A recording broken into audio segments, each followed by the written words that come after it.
आबकारी घोटाले में मुख्य अभियुक्त और दिल्ली के पूर्व मुख्यमंत्री आम आदमी पार्टी के नेता मनीष सिसोदिया की न्यायिक हिरासत राउज एवेन्यू कोर्ट ने 20 जनवरी तक बढ़ा दी है। यानी अगले 10 दिनों तक और मनीष सिसोदिया न्यायिक हिरासत में रहेंगे।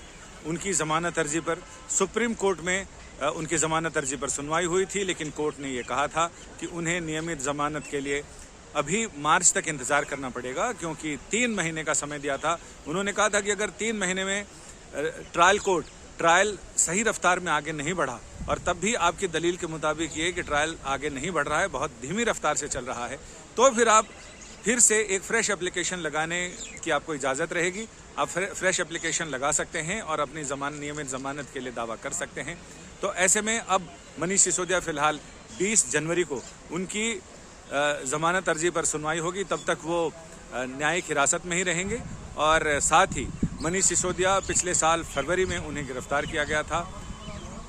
इसके साथ ही बीच में उन्हें दिवाली के आसपास, दिवाली से पहले उन्होंने अपनी बीमार पत्नी से मिलने की इच्छा जताई थी। उस पर कोर्ट ने उन्हें एक दिन की या कहें तो कुछ घंटों के लिए अपनी पत्नी के साथ रहने की मोहलत दी थी, और वो कस्टडी में यहाँ आए और अपने घर और अपनी पत्नी से उन्होंने मुलाकात की।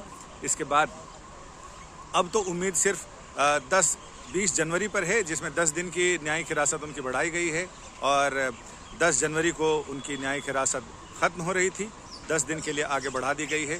अब 20 जनवरी को अगली सुनवाई के बाद ये पता चलेगा कि मनीष सिसोदिया की न्यायिक हिरासत की स्थिति क्या होगी। संजय शर्मा, दिल्ली।